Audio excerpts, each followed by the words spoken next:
Olá, esse é o canal Então Me Conta, um canal voltado para assuntos de contabilidade. Me conta, o que você quer saber sobre contabilidade? Bom, então agora vamos entender a questão do cruzamento, né, Mariana? A gente sabe que é importante, tem vários tipos de documentos que precisam ser emitidos para cada situação que está ocorrendo dentro da negociação, seja entre pessoas jurídicas ou pessoa física. Mas a gente também tem tudo isso sendo monitorado, né, sendo cruzado de alguma forma, tanto de uma empresa com a outra, né, que praticou aquela operação, como o próprio fisco, que precisa olhar tudo isso e garantir que o que as empresas fizeram, documentaram ali, está de acordo com o que a legislação exige, né? Então, para isso, a gente tem várias ferramentas eletrônicas, a gente está vivendo um momento muito moderno da contabilidade, da própria situação fiscal mesmo, dos órgãos, seja Estado, município, está todo mundo já bem informatizado, com várias ferramentas para receber essas informações e cruzá-las, né?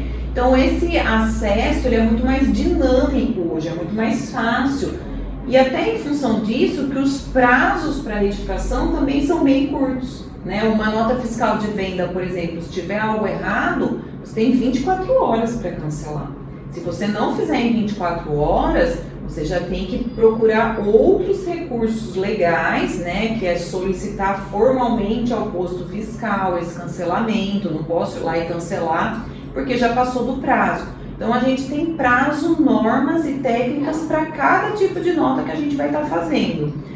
Um dos principais pontos onde a gente tem esse cruzamento acontecendo de forma bem consistente é através dos SPEDs. Hoje, praticamente quase todas as empresas, né, especialmente as que estão tributadas aí no lucro presumido, no lucro real, entregam o SPED, vários sistemas de escrituração eletrônico.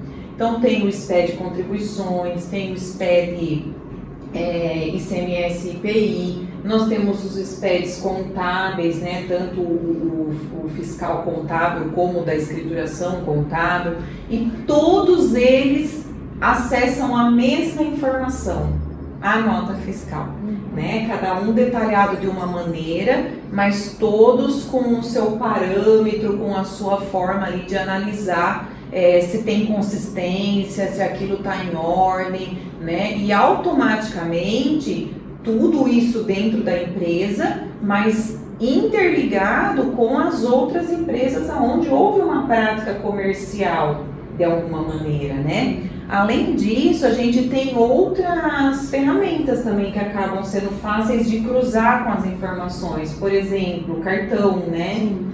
Cartão também tem, né? Sim, hoje em dia dificilmente as pessoas usam dinheiro físico, né? É tudo cartão, é Pix, e todas essas operações ocorrem através da conta bancária. E assim é com o cartão, independente de qual tipo, se for crédito ou débito, vai entrar numa conta e o banco ele passa essas informações para a Receita Federal.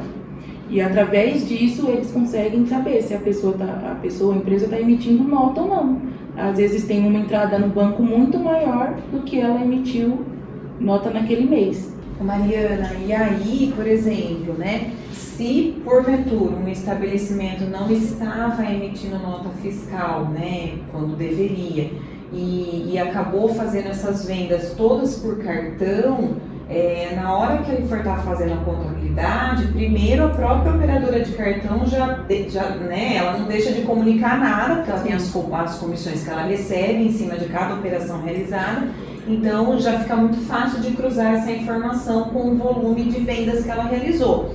Se ela, na contabilidade, esqueceu de registrar ali as notas ou esqueceu de emitir algumas notas e acabou, né, fazendo todos esses recebimentos via cartão, fica muito mais evidente essas informações, né? Sim, é feito o cruzamento, né, de dados, porque uma empresa compra muita coisa, mas vende pouco. Vamos dizer que a Receita Federal tem um controle do nosso estoque, vamos dizer assim. Como que você vende pouco e você só está comprando? Como que você compra se você não está vendendo? Para quê? Você comprou ou ao contrário? Você está vendendo muito mas você está comprando muito pouco.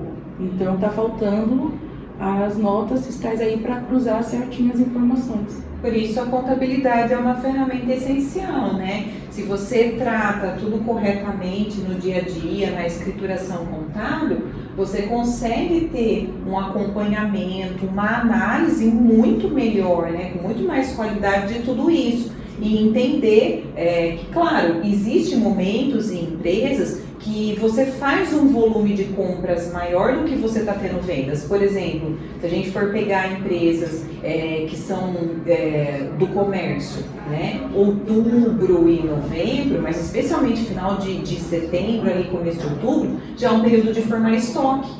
Né? Por quê? Porque final de novembro, começo de dezembro, a venda aumenta muito. Então a tendência de compra é muito grande nesse período, mas aí eu vou ter um período também de pico de venda, né, em dezembro. Então, eu registrando tudo isso na contabilidade, eu consigo mostrar, olha, eu tenho um pico, mas esse meu estoque foi consumido aqui no mês seguinte.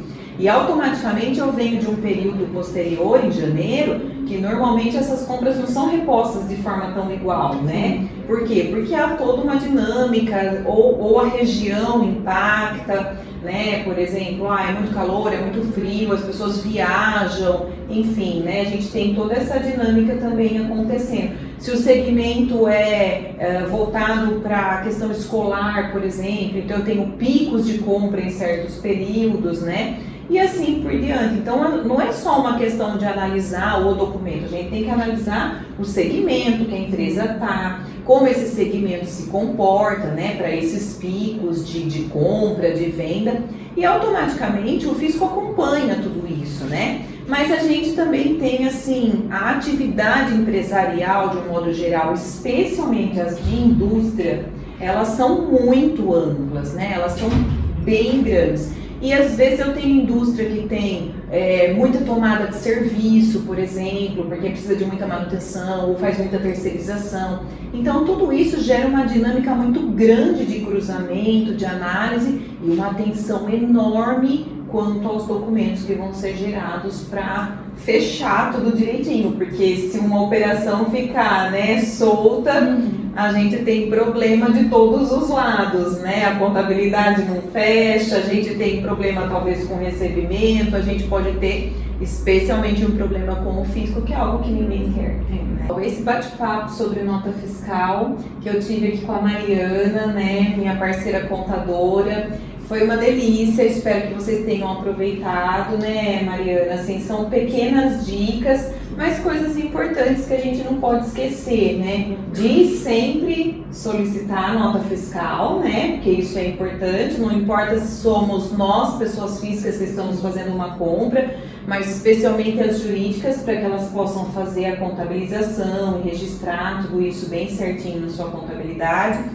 Lembrar que, né, as notas fiscais, os documentos de um modo geral, eles têm um prazo de guarda. Nós precisamos deixar tudo arquivado dentro de uma ordem, uma organização na empresa por até 5 anos, né? E o que mais, Mariana? A gente tem que pensar nas garantias, né? Garantias que a gente tem com a nota fiscal, como foi falado, de tanto para recebimento, devolução, se tiver algum defeito, produto, o serviço não foi de acordo com o combinado também, temos todas essas garantias. E sem contar no financeiro, contabilidade, a gente vai saber tudo o que está acontecendo mesmo na empresa, sem faltar nenhuma informação. E também sobre a sonegação fiscal, né, que seria a não emissão de nota. Lembrar que é um documento, né, como a gente falou lá na primeira parte do vídeo, né, é um documento obrigatório, a gente tem previsão legal, ou seja, existe uma lei. Se existe uma lei é porque ali a gente tem obrigações e nós temos penalidades por descumprir essas obrigações. E descumprir a obrigação de emitir a nota fiscal pode caracterizar realmente um crime de sonegação. É algo bem desagradável. E a gente acho que nem está mais vivendo um momento para isso, né? Acho que é interessante entendermos que faz parte e é bom da transparência dos registros e das informações, manter a documentação, exigir ali os documentos corretos que nós precisamos para o bem andamento da contabilidade ou para a nossa organização pessoal financeira, né? Afinal de contas, na hora que a gente vai olhar quanto sobrou na conta no final do mês, onde eu gastei mesmo, a nota para recorrer ali ajuda muito, né? Então isso é muito importante. Bom, pessoal, esse foi o nosso bate-papo sobre nota fiscal. Vocês têm o contato, se precisarem, através do nosso canal, mandem as suas perguntas, tanto eu como a Mariana ficamos à disposição para esclarecer. Muito obrigada. Obrigada.